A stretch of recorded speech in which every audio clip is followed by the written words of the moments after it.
आज आपण बनवतोय उपवासाची बटाट्याची भाजी। तर आता मी कढईमध्ये तूप तापत ठेवलेले आहे। ही आलं आणि मिरचीचं ठेचा आहे।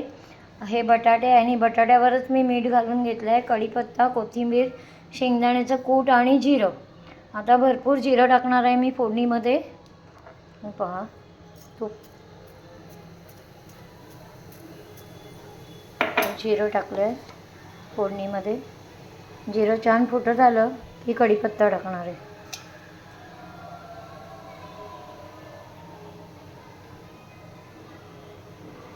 थोडा गॅस मोठा करते मी।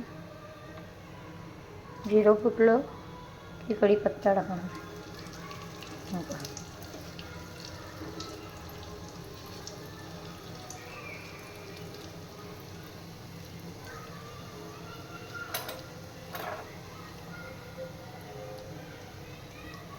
जिरं आणि कढीपत्ता छान असा झाला।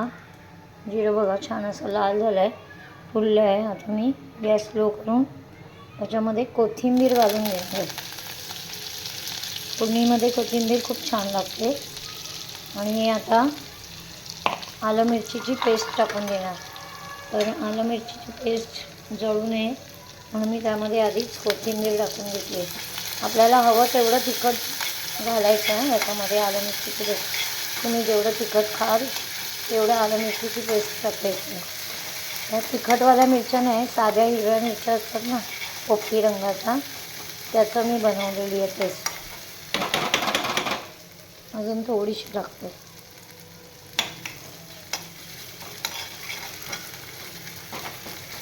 आलं आणि मिरची मी सेम प्रमाणातच घेतली आहे दोन्ही। छान अशी परतवून घेते मी मस्तपैकी। हे पहा ती छान परतवून झाली की मग आपल्याला ह्यात बटाटे घालून घ्यायचे। झटपट भाजी होते ही, बटाटे शिजवलेले असतील तर। मी बटाटे अगोदरच शिजवून घेतलेले होते। तर थोडासा गॅस मी मोठा करते, आलं मिरचीची पेस्ट छान अशी भाजली पाहिजे म्हणून।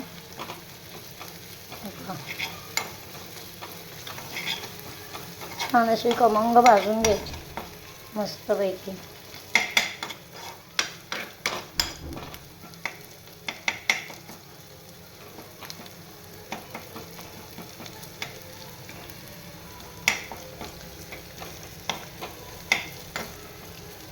छान अशी परतवून झाली आलं मिरचीची पेस्ट। आता यात मी बटाटे घालून घेते। हे पहा बटाटे, अर्धा किलो बटाटे आहेत।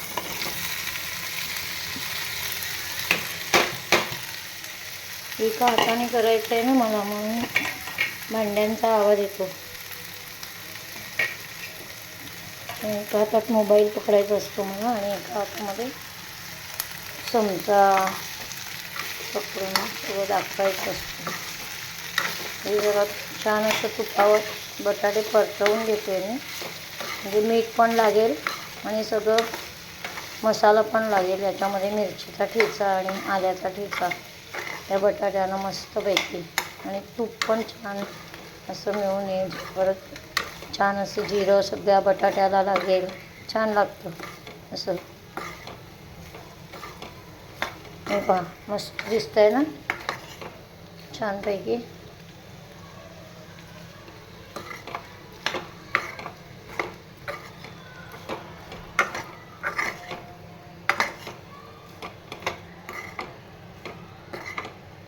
नंतर पण ह्यात मी कोथिंबीर घालणार आहे उतरवताना, आणि फोडणीमध्ये घातली की पण छान लागते।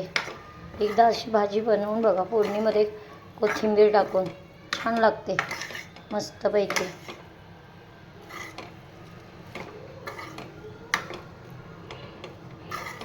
झाली सगळं बटाटे बिटाटे उकडवलेले असतील ना, एक 5-7 मिनटात भाजी आपली बनवून जाते।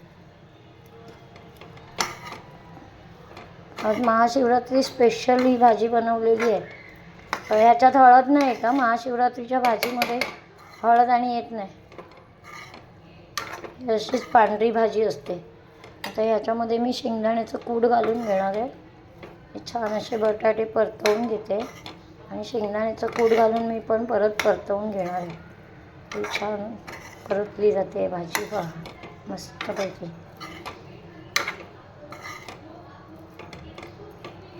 आणि त्यामध्ये मी याच्यामध्ये शेंगदाण्याचं कूट घालून घेणार आहे.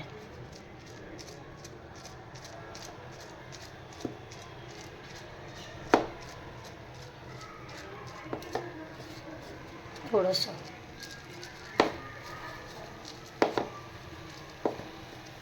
आता मी शेंगदाण्याचं कूट घालून घेते. हे बघा मस्तपैकी छान अशी खमंग भाजी बनवते शेंगदाण्याचं कूट घालून.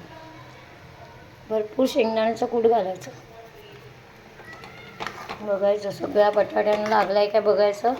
कमी वाटत असेल तर पुन्हा एकदा थोडंसं घातलं तरी चालतं, पण आता मी बऱ्यापैकी घातलं आहे. हे पहा सगळ्या बटाट्यांमध्ये छानपैकी असं लागलेलं आहे शेंगदाण्याचं कूट.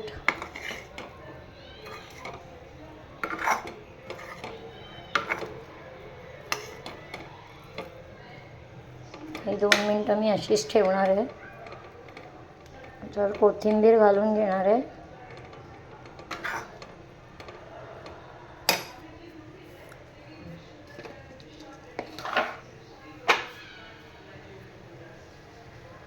अजून थोडंसं शेंगदाण्याचं कूट मी पेरते, थोडंसं अगदी थोडंसं घातलं.